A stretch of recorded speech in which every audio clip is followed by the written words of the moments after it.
this must be the depot. Going against what I promised last time, Jordan actually isn't in this segment.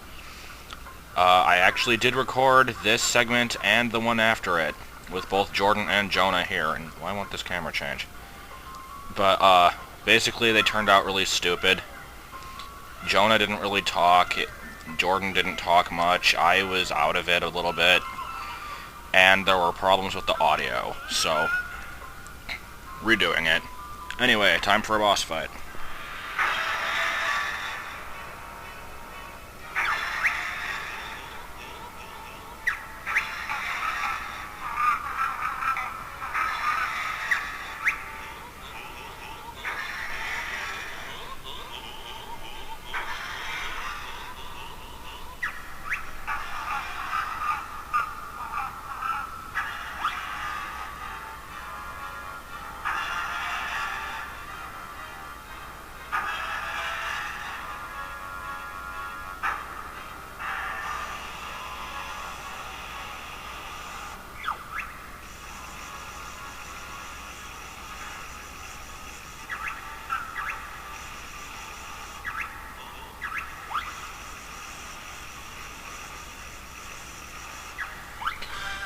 Okay, best music ever.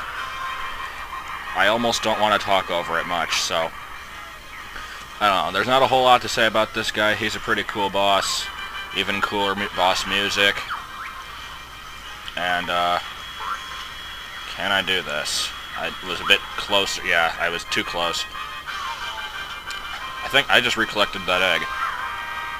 Unless I'm mistaken. Anyway, this guy's not too hard if you know what you're doing. Just gotta basically do that, dodge his attacks until he tries to inhale, and then you shoot him. And I didn't mean to do that.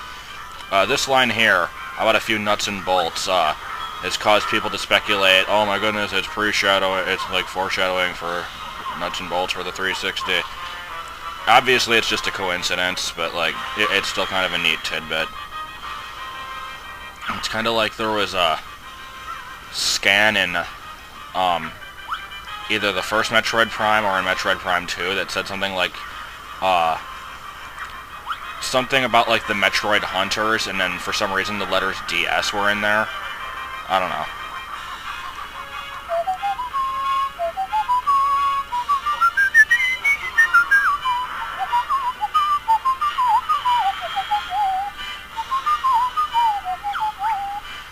Sorry.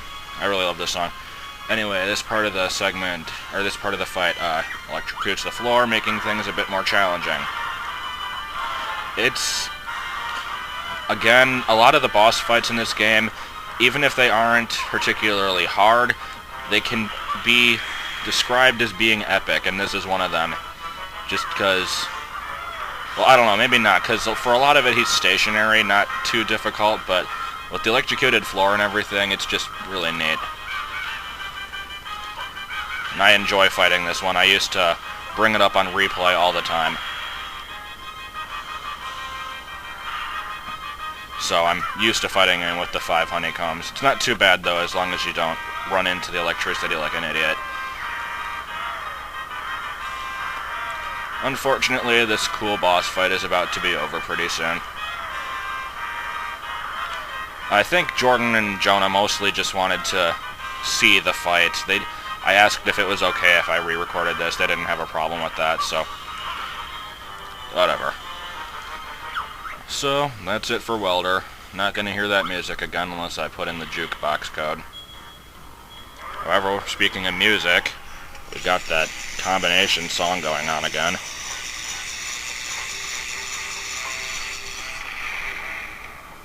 I already had a segment of playing this, so I don't really have to do it again, but whatever.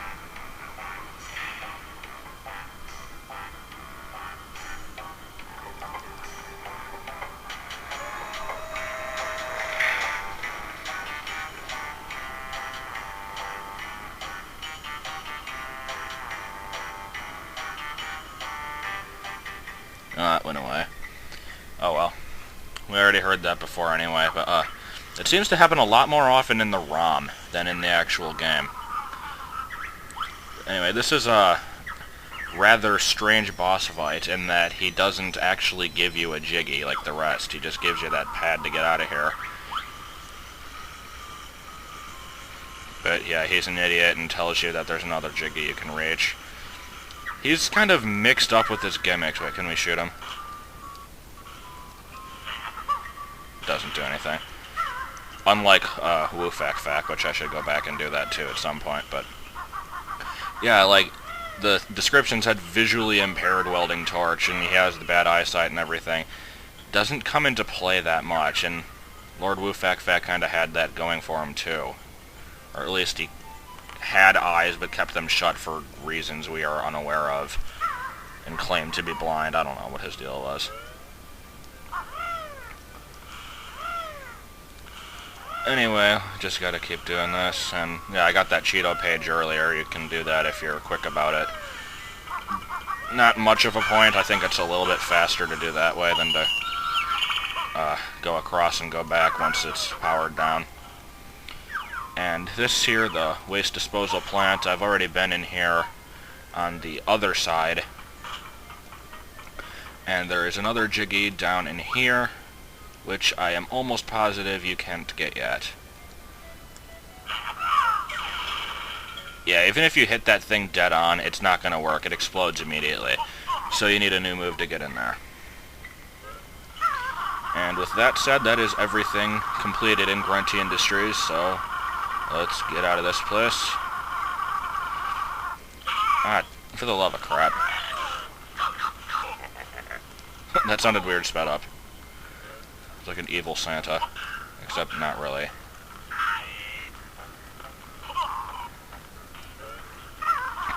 So, like with the scrapped version of this segment, I should have enough time to open up the next level and do a very small amount of walking around in it in order to properly set up the next one. So, wait, why did again, I keep like stopping the speed up during these loading screens, which is what I want to be speeding up. I don't know. Anyway, save state just in case it crashes, and time for another puzzle. Let's see how much I fail at this one. I was failing at it pretty badly before. This time I'm actually going to take my time and see if the pieces line up or not. Instead of just trying it in every single spot until I find the one that works. And as I say this, of course, I miss where the pieces go. I think it's faster to just try it and mess up and try another one than to actually waste time looking around. Come on. And there we go. Did it a little bit faster than last time. I had 60 seconds left on the other one. Anyway, here goes the typical stock footage of the laser that we've seen 6 times before this one. Couldn't remember if there were things that had opened other than the 6 levels. And fortunately, it actually blows up the door instead of like making it go up or something. Laser's been kind of lame about that. And I can open up a bunch of other stuff. I don't have 70 jiggies yet, so I can't open everything, but as always, I'm not going to open anything until it's time, so I don't spoil it for people who haven't played. I mean, I've like hinted towards the last level a couple times, but I've never really outright said what it's going to be. This one, on the other hand, I have mentioned, and you've seen small, isolated sections of it as well.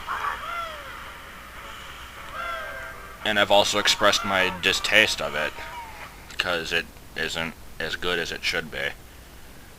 But whatever, it's still a cool level. Or half of it is cool. Yeah, I hate those puns, but I have to always make them. Here's Gobi, with his weird Scooby-Doo collar, and Jordan pointed out that his feet are like as big as his head. So yeah, he's gonna be doing stuff. If you've played the first game, you can figure out what. And okay, I see the pillar. Load. Thank you. One of the best songs in the game in this level. I used it in Mitch. Level 4. Anyway, let's go ahead and activate that, and after a little bit of wandering, there should be some shenanigans.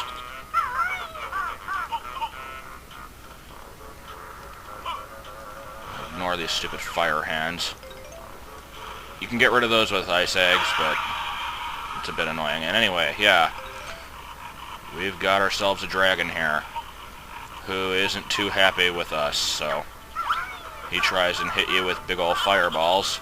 But fortunately, you can trick him into his own demise, because if you're standing in the right place, that happens, and it uncovers the only flight pad, or at least the most easily accessible flight pad, which I will be using next time to reach up and to get up to his area and beat that guy instantly, because I don't want him to be raining crap down on me the whole time I do this level. So, see you for that.